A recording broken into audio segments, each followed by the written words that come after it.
Good morning students. आज हम करेंगे एप्लीकेशन ऑफ मैक्सवेल रिलेशंस।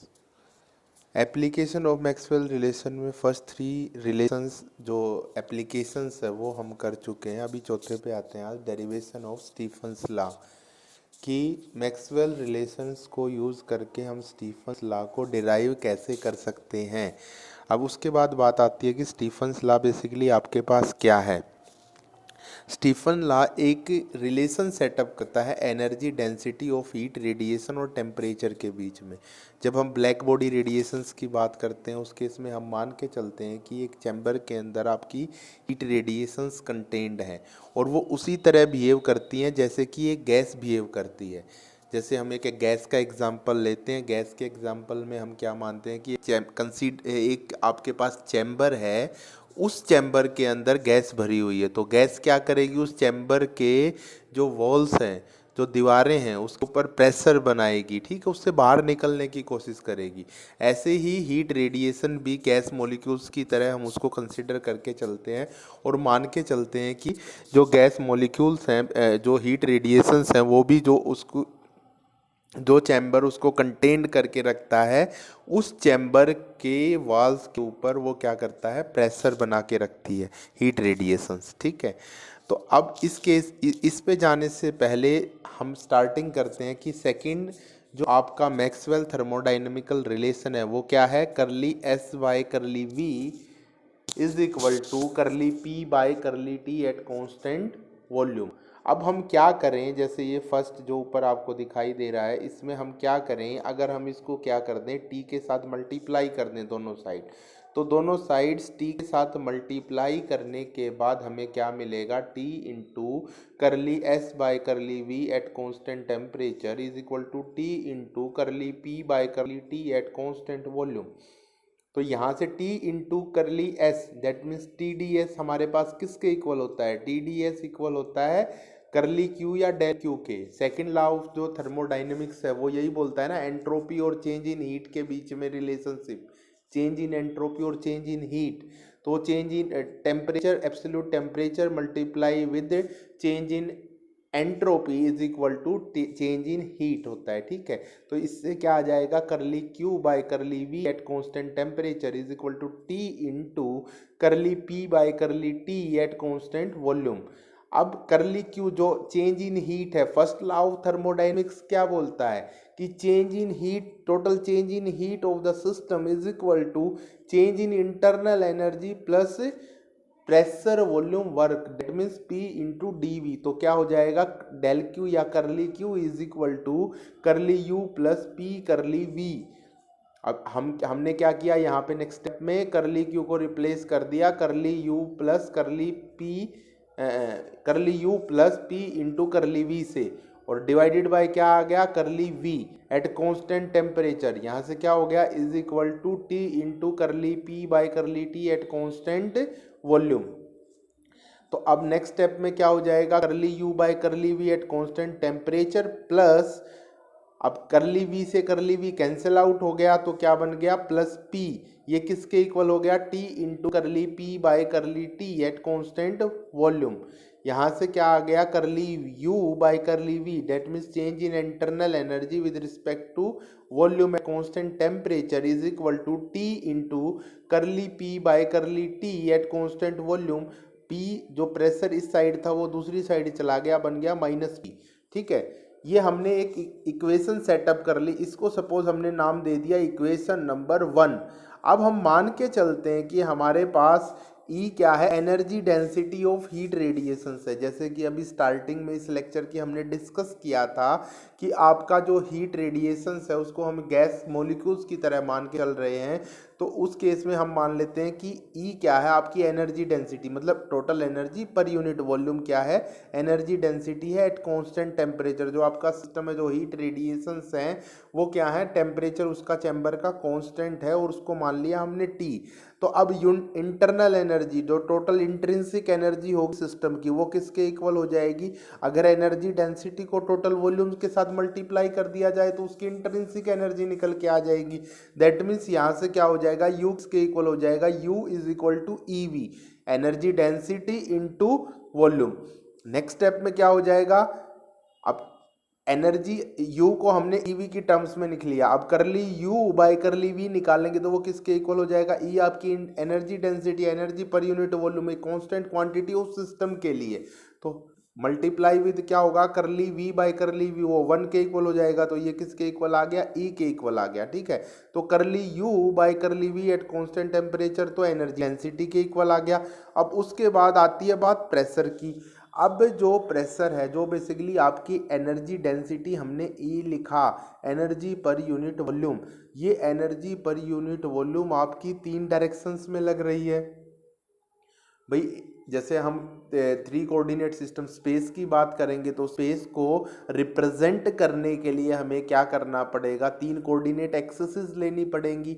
अगर हमें, जैसे कि हम क्लास में भी पहले भी एग्जांपल ले चुके हैं, अगर हमें क्या है, एक पैरेट उड़ रहा है एक रूम के अंदर, उसकी डायरेक्शन को बताना, उसकी पोजीशन को बताना एग्जैक्ट कि वो किस पोजीशन पर है, तो वो बताने के लिए हमें क्या करना पड़ेगा, 3 कोऑर्डिनेट एक्सिस माननी पड़ेंगे, एक्स वाई जेड, और एक्स डायरेक्शन में वो कितनी दूरी पे है, वाई डायरेक्शन में कितनी दूरी पे है, और जेड डायरेक्शन में कितनी दूरी पे है, ये बता के हम एक्स वाई जेड की वैल्यू से उसकी एग्जैक्ट पोजीशन बता सकते हैं with respect to a origin. ऐसे ही यहाँ भी क्या है, आपका जो चैम्बर है वो हम क्या है, स्पेस में है, उसके वो चैम्बर के अंदर किसी मॉलिक्यूल की किसी रेडिएशन की पोजीशन को बताना है, तो वो बताने के लिए हमें 3 कोऑर्डिनेट एक्सिस की जरूरत पड़ेगी।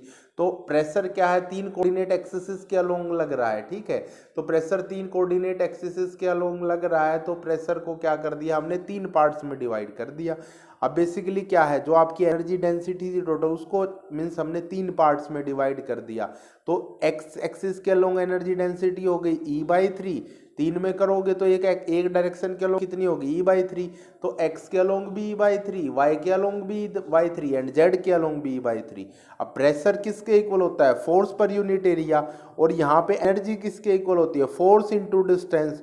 तो यहाँ से क्या हो गया, कॉर्नर में देखो, जो राइट कॉर्नर है उसमें क्या हो जाएगा, फोर्स किसके इक्वल हो जाएगी, एनर्जी डिवाइडेड बाय डिस्टेंस। तो अब प्रेशर किसके इक्वल हो गया, एनर्जी डिवाइडेड बाय, फोर्स की जगह आपने क्या पुट कर दिया, एनर्जी बाय डिस्टेंस, तो क्या हो गया pressure, energy divided by area into distance. Area into distance क्या हो गया, वॉल्यूम। तो बेसिकली प्रेशर किसके इक्वल आ गया, energy divided by volume, that means energy per unit volume को ही हमने क्या बोल दिया, प्रेशर। अब जो ये राइट कॉर्नर में जो ई लिख रखा है ना, और जो यहाँ पे ई है इक्वेशन 2 में, दोनों डिफरेंट है, वो ई क्या है, वैसे ही एनर्जी के लिए आपको समझाने के लिए मैंने लिख दिया।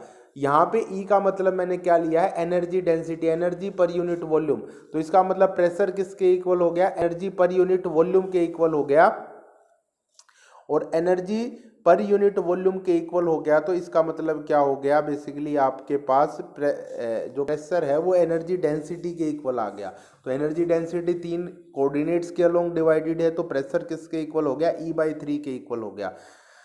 अब इस इक्वेशन नंबर 2 और 3 को हम इक्वेशन नंबर 1 में यूज करें तो ई किसके इक्वल आ जाएगा, जैसे इक्वेशन 1 में curly U by curly V at constant temperature, वो उसकी वैल्यू कितनी आई थी, ई, इक्वेशन 2 से, तो उसकी जगह हमने ई पुट कर दिया।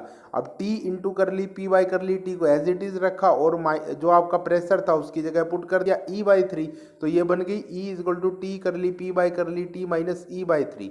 अब नेक्स्ट पेज पे आ जाते हैं हम लोग, तो ये इक्वेशन हमने दोबारा लिख ली, ई इजल टू टी करली P by curly T at constant volume minus E/3।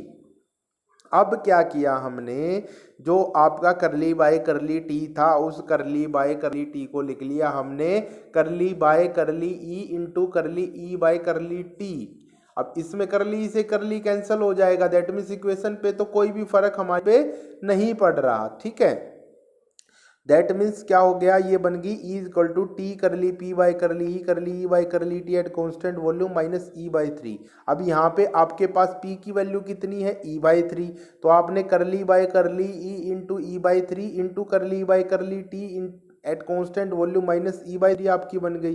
तो करली ई बाय करली ई आपका 1 बन गया, तो ये बच गया 1/3, तो ये बन गया T E is equal to T into 1/3 curly E by curly T at constant volume minus E/3।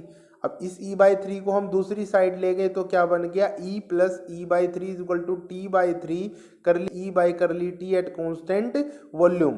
अब क्या हो गया, E प्लस E/3 कितना बन गया, 4E/3 is equal to T/3 curly E/करली T एट कॉन्स्टेंट वॉल्यूम। 3 से 3 कैंसिल आउट हो गया तो आपके पास रिलेशन बच गया 4E is equal to T into curly E/करली T एट कॉन्स्टेंट वॉल्यूम।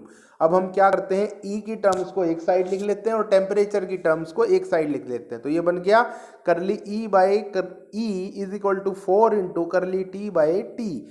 अब इसको हम इस इक्वेशन को अगर हम इंटीग्रेट करते हैं तो इंटीग्रेट करने के बाद हमारे पास क्या निकल के आएगा, क्योंकि dx डिवाइडेड बाय x, अगर आपके पास सपोज एक वेरिएबल x है तो dx डिवाइडेड बाय x का आप इंटीग्रेशन करो या 1/x का इंटीग्रेशन करो विद रिस्पेक्ट टू dx, तो वो क्या बनती है, उसकी वैल्यू log x के इक्वल। तो यहाँ पे कर ली E/E है तो उसका इंटीग्रेशन करेंगे तो क्या बन जाएगा, log E बन जाएगा। दूसरी साइड आपके पास कर ली T/करली T था, वो क्या बन जाएगा, log T प्लस कॉन्स्टेंट। अब 4 इंटू log T है तो क्या हो जाएगा, अगर log के सामने कोई नंबर है तो वो कहाँ चला जाता है, log के अंदर पावर में जाके ऐड हो जाता है। तो वो क्या हो जाएगा, log E is equal to log T की पावर 4 प्लस C। अब हमने क्या कर दिया, log E किसके इक्वल आ गया, log E minus log T की power 4 is equal to C। तो अब ये क्या हो गया, log A minus log B किसके इक्वल होता है, log A/B के। तो ये बन जाएगा log E/T की power 4 is equal to C। अगर इसका एंटी लॉग ले लेंगे तो ये क्या बन जाएगा, E/T की पावर 4, log एंटी लॉग से log कैंसिल आउट, और दूसरी साइड क्या बन गया, एक्सपोनेंशियल C E की पावर C। अब C एक कांस्टेंट था तो E की पावर C भी एक कांस्टेंट ही होगा। तो अब हम क्या कर देते हैं, इस E की पावर C को लिख देते हैं सिग्मा। तो ये बन जाएगा E/T की power 4 is equal to sigma, और यहाँ से आ जाएगा E is equal to sigma T4। इसी को हम क्या बोलते हैं, Stefan's law of heat radiation, जो एक रिलेशन हमने सेटअप कर लिया एनर्जी डेंसिटी और टेम्परेचर के बीच में। तो ये क्या हो गया आपके पास, basically energy density is equal to, या फिर हम बोले energy density is directly proportional to 4th power of temperature.